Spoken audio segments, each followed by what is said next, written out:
Hi there. Tell me in the comments which country and city you're from. I knew something wasn't right the instant I glanced at the clock. 4:47 p.m. Friday afternoon, and my name crackled over the intercom telling me to report to the supervisor's office. Nobody gets summoned that late in the day unless something ugly is coming. After almost a decade in the same place, you learn to feel it in your bones. My name's Eric. I'm 42 years old, living in Akron, Ohio.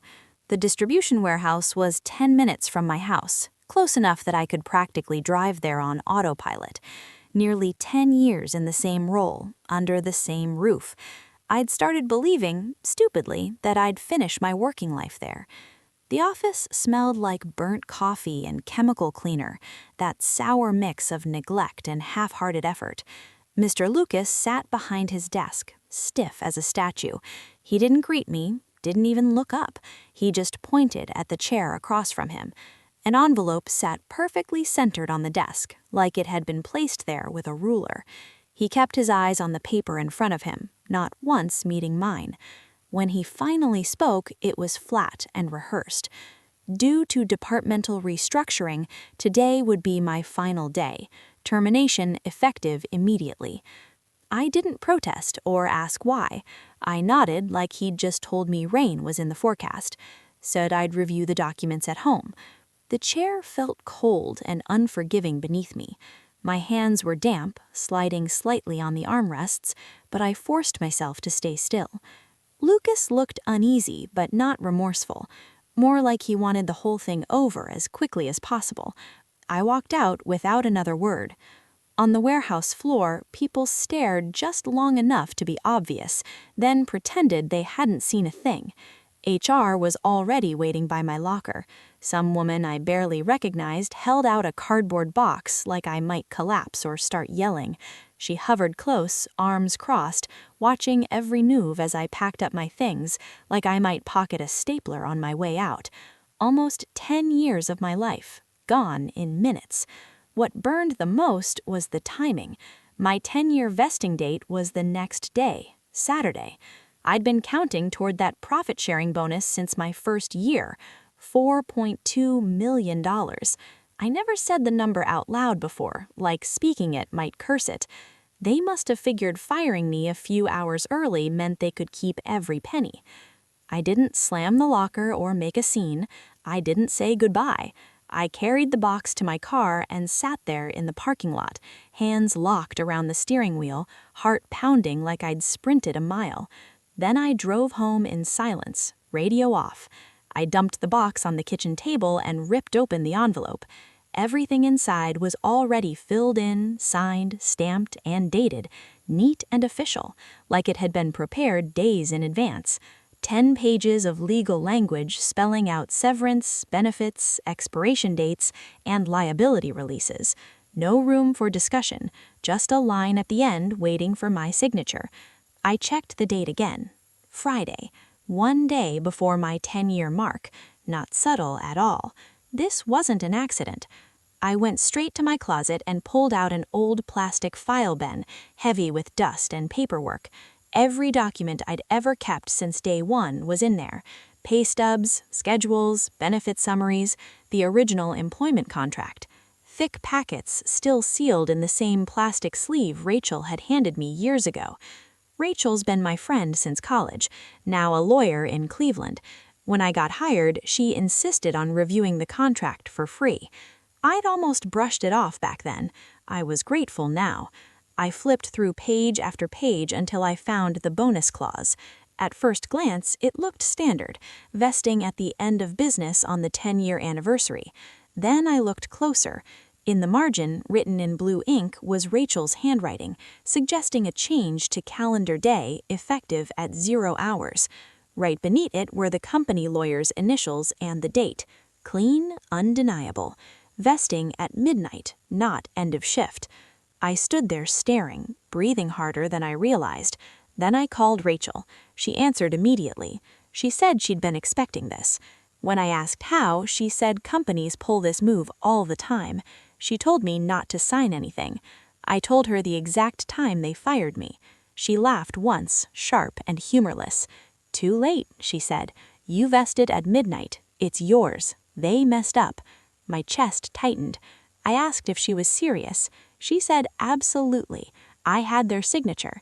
That money was legally mine. She warned me they'd fight, but they were in the wrong.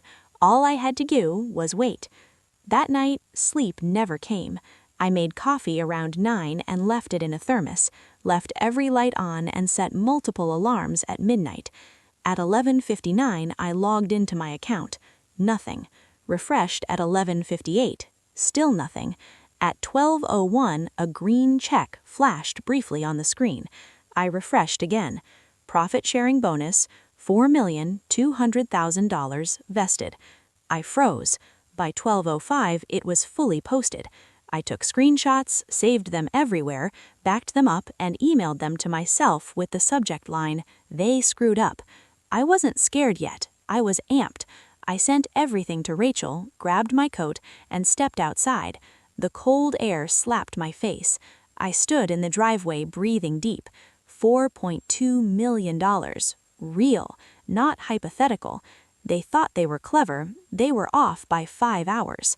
I locked the door behind me and spent the rest of the night refreshing that account over and over, terrified it would disappear if I stopped looking. Saturday passed with me pacing my house, caffeine and nerves keeping me upright. The number never changed. Rachel told me not to contact them. Don't respond. Let them come to you. I tried to stay calm, but every buzz of my phone made my stomach flip. By Sunday night, I was exhausted and wired at the same time. At 9:42 p.m., the email arrived. Termination documents, urgent return requested. No greeting, just instructions to sign and return by Monday. 10 minutes later, Rachel called and confirmed exactly what it meant. They still hadn't realized. They were about to. I barely slept again. I cleaned, folded, paced, anything to keep moving. I replayed Lucas's voice in my head like a broken recording. I didn't want revenge. I wanted what I'd earned. But I knew once they figured it out, they'd come hard. Monday morning proved it. Calls, texts, voicemails piling up. Then Rachel sent her letter to their legal team, laying it out clean and brutal. Not long after, corporate legal left a voicemail talking about resolving things amicably. Rachel laughed when I told her. That meant they were scared. She said the first offer would be an insult. She was right. That afternoon, another voicemail came through, smooth and careful, offering a settlement far below what was owed. We'd like to offer a settlement of $1.5 million in exchange for resolution and confidentiality. Please let us know by end of day. I read it twice, then forwarded it to Rachel. 5 minutes later, she texted, "Ignore their lowballing. We hold." I didn't reply to anyone, didn't answer the phone, just turned the ringer off and waited.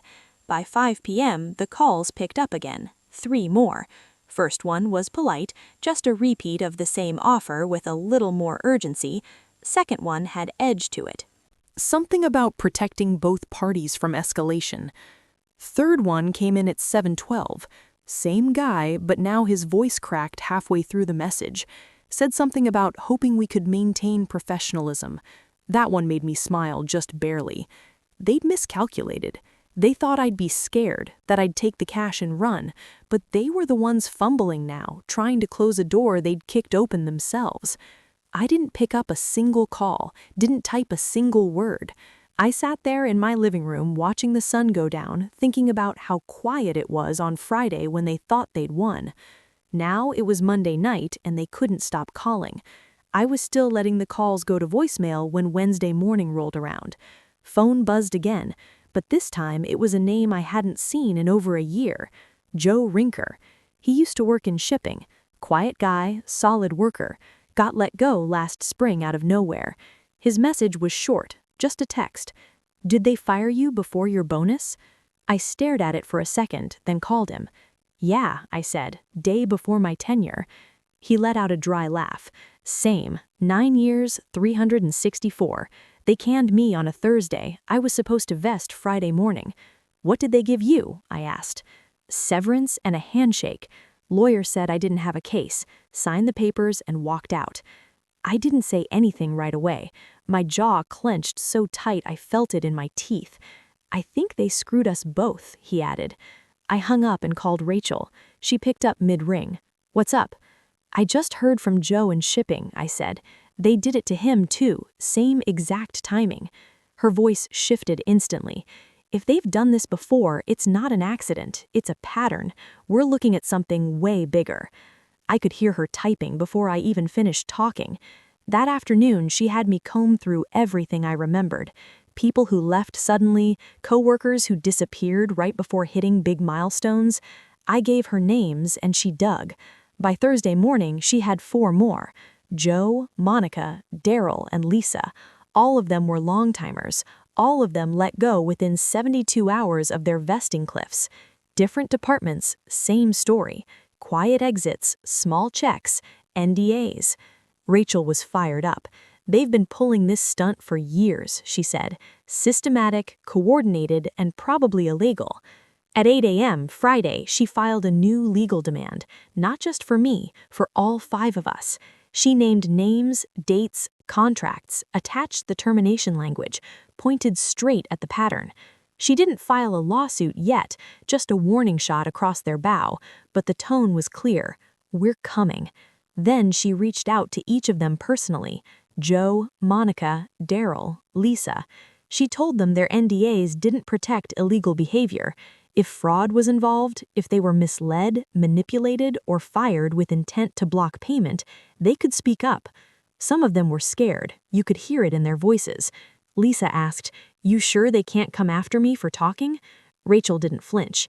They can't enforce an NDA if they used it to cover up a crime. By Friday night, all 4 had agreed to let her represent them. Quiet but firm. They wanted to be part of it. I sat in my living room with the lights off, phone glowing in my hand, reading the new draft Rachel sent. It was longer, sharper, and hit like a hammer. She wasn't just calling them out now, she was lining them up. This wasn't just about me anymore, it was about all of us. They tried to push out and shut up. They thought they'd found a loophole that no one would ever talk to each other, compare notes, put it together.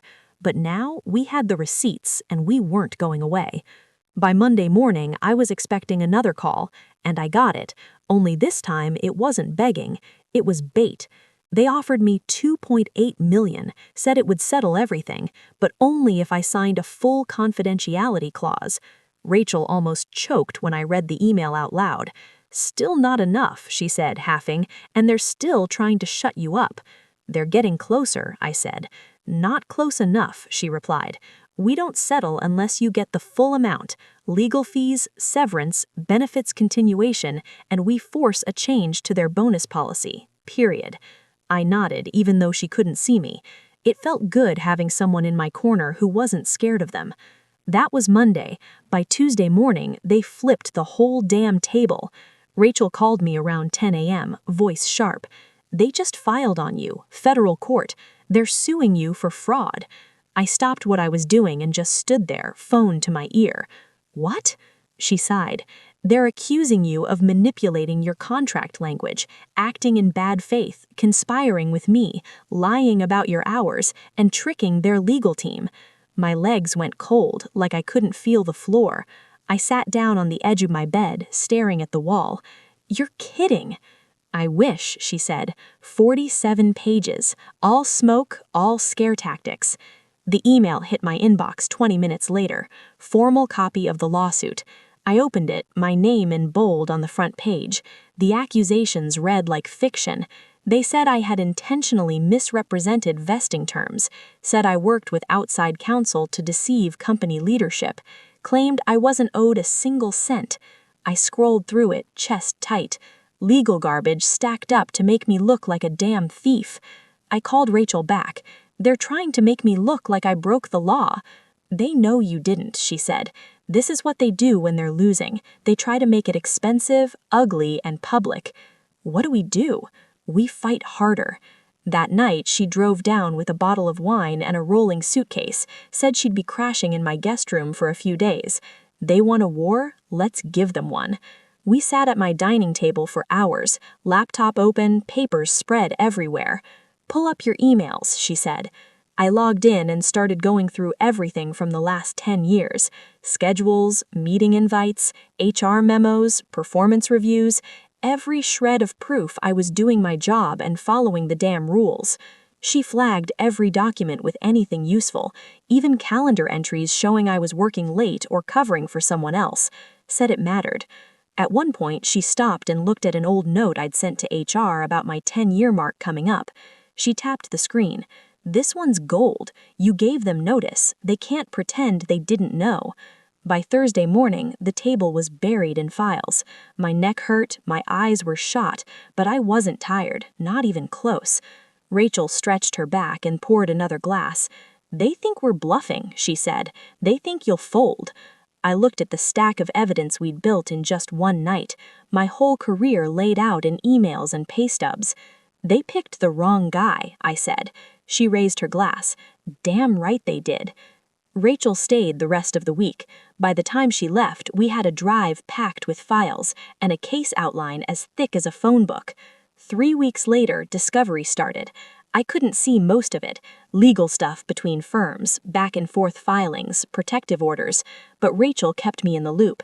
She'd call when something mattered, and I could always tell by her voice when it did. That Tuesday night, she rang after 9. I answered on the first buzz. She didn't even say hello. "They kept the emails," she said, voice tight. I stood up from the couch. "What?" "They didn't delete anything. Every email, every internal thread, all of it's on record." I didn't breathe. "What's in them?" She paused just long enough to make me nervous. The warehouse manager emailed legal in January. She said, subject line, termination strategy. He literally asked how to structure Eric Lawson's departure to avoid a large profit-sharing payout. Those were his exact words. My throat went dry. And legal replied, "Oh yeah," she said, multiple times. They gave him timing strategies. One of them actually wrote, "Recommend termination before anniversary date, no later than Cobb the day before." They planned it months in advance. I sank back into the chair. The couch felt cold underneath me. "They planned it," I muttered. "They tried to make it look like routine downsizing, but they were talking about you specifically. There's a whole thread about how to keep you quiet and cooperative. Another line says, avoid raising concerns about vesting by framing the exit as structural." I rubbed my face hard with both hands. Jesus. And that's not even the best part, Rachel said. They did it with the others too. She went on, reading line by line. An email about Joe. Terminate before April 3rd to avoid payout eligibility. One about Monica. Confirm her start date. Make sure we're clear of the 10-year trigger. Same with Lisa. Same with Daryl. Different departments, same exact language. They had templates, cut and paste phrasing, even used the same bullet points in the HR termination memos. Rachel kept talking, faster now. They weren't making isolated decisions. This was procedure. They had a playbook, and they used it over and over again. I felt like I'd swallowed a brick. This wasn't just about greed anymore. It was about control. They didn't just steal from me. They robbed every single one of us with a smile and a handshake. Rachel's tone dropped lower. This isn't just one case anymore, Eric. This is policy, and we're going to bury them with it. I looked out the window. It was dark again, like it always seemed to be when the biggest stuff hit. But my blood was hot. My hands were steady. "Think they know what's coming?" I asked. "Not yet," she said, "but they will." She hung up to prep the next motion. I sat in silence. The thing about people like that, they think the paper trail makes them powerful, untouchable. But now we had their whole strategy in their own damn words, and I was done playing nice. By Friday morning, everything went quiet. No emails, no calls, not even a vague legal threat. Rachel said that meant one thing: they were folding. That afternoon, she got the message. Request for emergency meeting in person. Full authority to negotiate. We didn't say much, didn't say, just looked at each other and started grabbing files. They booked a conference room in a downtown building, 12th floor, all glass and fake politeness. When we walked in, Mr. Lucas was already seated, looking like he hadn't slept all week. Puffy eyes, rumpled collar. His hands were folded, but he couldn't stop twitching his thumb. Next to him sat the same company lawyer, Brenner, clean suit, but his jaw was tight. Barely glanced at me. Rachel and I sat across the table, calm. She pulled out a notepad, didn't open it yet. Brenner cleared his throat first. "We'd like to resolve this today." Rachel leaned back. "We're listening." He slid a folder across the table. "Full bonus, 6 months severance, 12 months of health benefits, neutral reference." I didn't touch the folder. Lucas still hadn't looked me in the eye. Rachel didn't blink. "And the NDA?" Brenner paused just a second too long. "Standard practice, company confidentiality, mutual non-disparagement." I spoke for the first time since walking in. "No NDA." Both their heads turned to me. "I'm not staying quiet about this," I said. "You don't get to buy me off and bury the rest." Lucas opened his mouth, then closed it. I think he knew better than to argue. Brenner tried to smooth it over. "It's standard to protect internal practices." Rachel cut him off. "Not this time. You don't get trade secret protections for firing people to steal their bonuses." There was a long pause. Then Brenner said, "We could agree to limited terms, no trade secrets, but no defamation either." "That's fine," I said. "I'll stick to facts, and there's plenty of those." Rachel leaned forward. "We'll also need language confirming policy changes to prevent this from happening again." He hesitated. "We can't speak for future practices." "Yes, you can," she said. "We want confirmation of revised vesting procedures, transparent anniversary dates, no more last-minute terminations. It goes in writing or there's no deal." He sighed, looked at Lucas. Lucas finally spoke, voice rough. "We'll make the changes." Rachel didn't smile, just wrote it down. "One more thing," she added. "You're reaching out to the others, Joe, Monica, Lisa, Daryl, voluntarily. You offer them what you owe or we reopen this as a class action." Brenner didn't argue, just nodded. Rachel stood up and slid the folder back to him. "Send us the revised agreement by Monday. You have our terms." We walked out without shaking hands. In the elevator, I finally exhaled. Rachel looked over at me. "You good?" "Yeah," I said. "Better than I've been in years." She nodded. "They are lucky we let them walk away with their shirts still on." We didn't celebrate. We didn't need to. The wind was already sitting in that room, on their faces, in their silence, in the way Lucas kept glancing at the floor like he couldn't look at the mess he helped make. They thought they could write me off. They didn't expect I'd write back, and this time on my terms. We got home just after 3. I dropped my keys on the counter, opened my laptop, and logged into the account. The money was already there. $4.2 million. Real. Mine. No clawbacks, no tricks, no fine print. Just sitting there in black and white. Rachel glanced over my shoulder. Now that's a win. Mr. Lucas resigned 6 weeks later. No statement, no send-off. Just disappeared from the company directory like he never existed. The lawyer, Brenner, retired a few weeks after that. Quiet exit, same story. Heard through a buddy that the warehouse had been bleeding managers ever since. Senior staff bailed, new hires quit after 2 months, HR reshuffled twice in a quarter. Nobody wanted to be the next one caught in a scandal. I didn't say much publicly, not right away. I let it simmer, let the fallout do its thing. Then Rachel and I started getting emails. Warehouse guys, fulfillment teams, admin assistants, people who'd been around 8, 9 years asking us to look at their contracts. Some of them were one clause away from getting screwed the same way I almost did. We didn't charge. We weren't building a firm, just reading fine print and flagging the traps. It spread faster than we expected. By the end of the year, we'd reviewed over 60 contracts, helped people renegotiate, crossed out the vague crap, rewrote vesting language, told folks what not to sign, even caught a few shady NDAs buried in onboarding paperwork. I didn't need a big win again. I already had mine. This was about keeping the next guy from getting blindsided in the dark. I didn't blow the money either. No mansion, no yacht. I got a better car, something with working heat and a decent stereo, paid off the house. That was enough. I still live in the same place, still go to the same diner, still get gas from the corner BP, but now when the bills come in, I don't sweat. I just pay them. And in my office closet, there's a folder with a 10-year-old paper contract inside. Right there in the margin, in Rachel's handwriting, is one note in blue ink, changed to calendar day vests at Tenazor, hours.